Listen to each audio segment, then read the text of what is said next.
jangan hanya bisa menyesali diri sendiri, Pak. Papa itu kan banyak koneksinya di kehakiman, di kejaksaan. Manfaatkan dong buat menyelamatkan diri sendiri. Gak semudah itu, Mah. Semua orang itu menghindar sekarang. Tidak ada satupun yang mau menerima telepon Papa. Takut disadap. Seorang jaksa nonaktif itu bukan berarti dia tidak punya cara.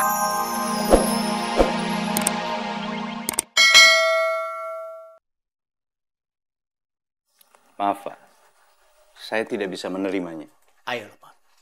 Tolong bantu saya, Pak. Ini permasalahannya masalah hukum, bukan bisnis. Jadi saya tidak bisa menolong. Pak, sebenarnya Bapak itu peluang berapa? Saya minta saudara berhenti menghasut saya dan mencoba menyogok saya. Titik. Saya tahu, Pak. Bapak tidak ingin seperti teman-teman yang lain. Tapi, Pak, kita kan bisa bermain lebih cantik lagi. Gini permainan saya yang paling cantik. Sekarang, saudara mau apa lagi?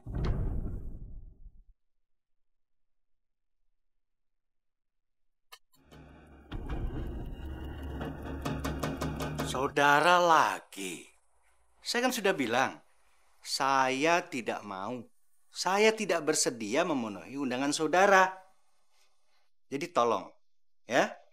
Tolong jangan hubungi saya lagi. Jangan telepon saya lagi.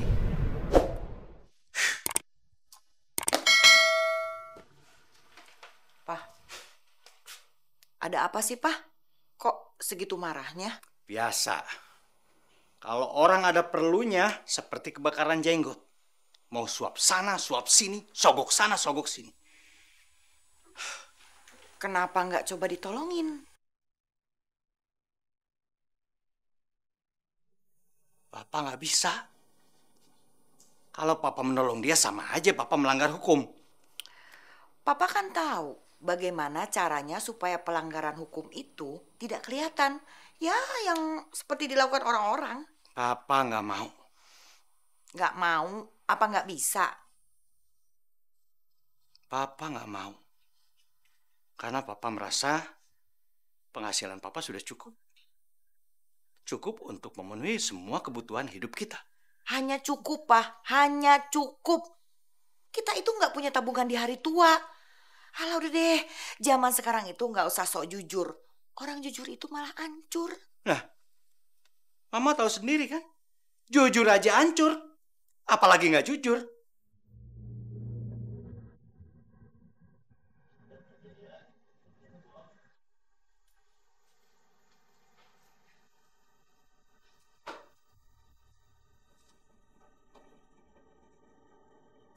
Ada yang lain, Pak?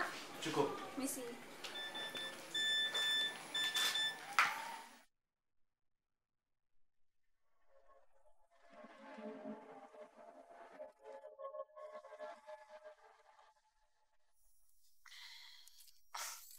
Pak, Mama ke toilet dulu ya. Mama ikut, Pak. Ntar aja. Makanan kamu kan belum datang.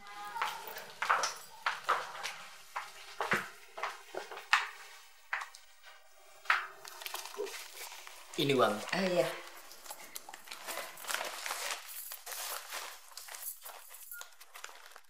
Dan ini suratnya. Saya mohon Bapak tanda tangani surat itu. Saya jamin, Pak, suami saya pasti mau menandatangani surat ini. Kalau begitu, kapan surat ini saya terima kembali? Secepatnya. Bagus. Saya ucapkan terima kasih, Bu. Saya tidak ingin gagal lagi. Baik, Pak. Saya jamin. Terima kasih, Bu. Terima kasih sekali lagi, Bu Sarina. Uang ini kan untuk suami saya. Nah, bagian saya gimana, Pak? Gampang lah itu, Bu. Kalau surat itu... Dan Mama harus siap menerima semua mimpi buruk untuk keluarga kita.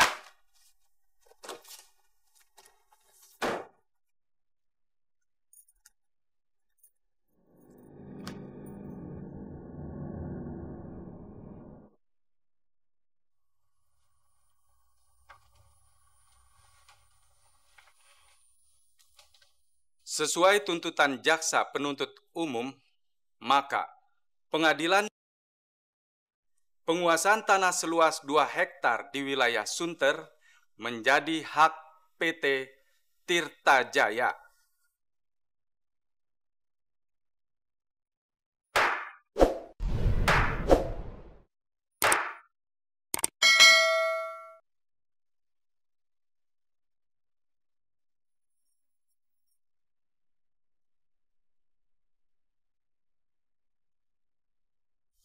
Gila ya zaman sekarang. Penegak hukum malah melanggar hukum. Untuk menghindari opini negatif di masyarakat dalam proses pengadilan Pak Amrin, terpaksa kejaksaan menonaktifkan Pak Amrin hingga menunggu keputusan pengadilan.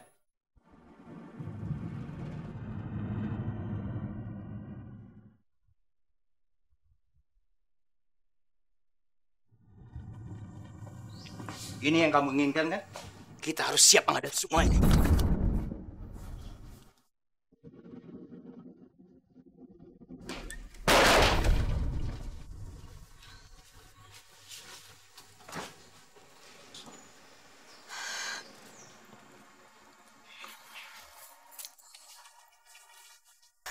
Saya mau menggadaikan perhiasan saya.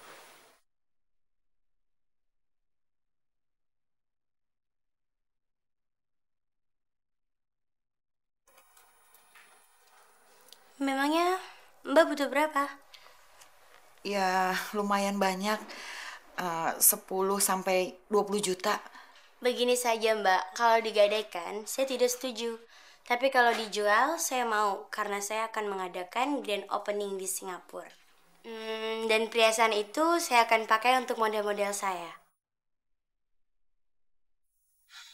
Mah, emang itu perhiasan harus dijual semua?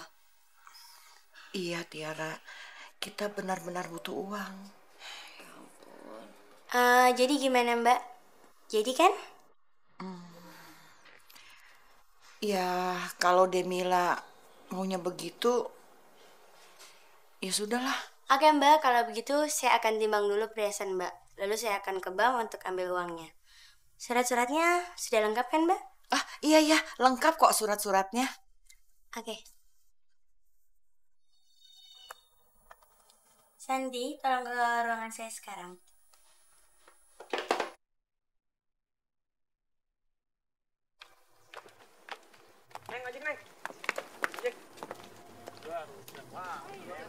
Kok nggak ada taksi Tiara?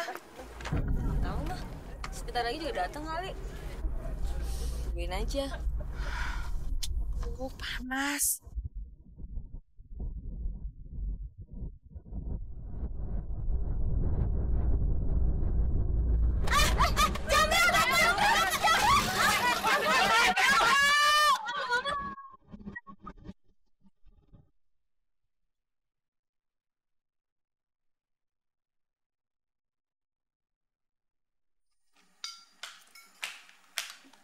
Pah, Mah, bagi uang dong. Minta aja sama papa kamu. Emang mau kemana sih? Makan dulu, supaya kamu nggak jajan. Makanan kayak gini gak selera, Mah. Ya udah deh kalau gitu Lintang makan di rumah teman aja sambil belajar kelompok. Lintang! Pak, Lintang itu tidak siap dengan keadaan kita sekarang. Serba kekurangan. Kenapa mesti marah? Emang kenyataan. Papa sudah mulai merasa tidak dihargai lagi di rumah ini. Wah,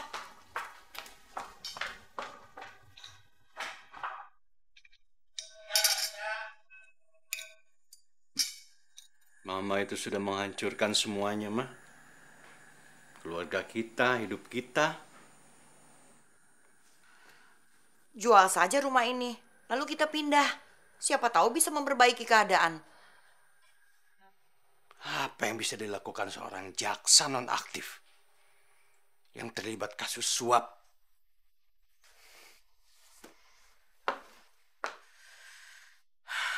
Jangan hanya bisa menyesali diri sendiri, Pak. Papa itu kan banyak koneksinya di kehakiman, di kejaksaan. Manfaatkan dong buat menyelamatkan diri sendiri. Gak semudah itu, Mah. Semua orang itu menghindar sekarang. Tidak ada satupun yang mau menerima telepon papa. Takut disadap. Seorang jaksa nonaktif itu bukan berarti dia tidak punya cara.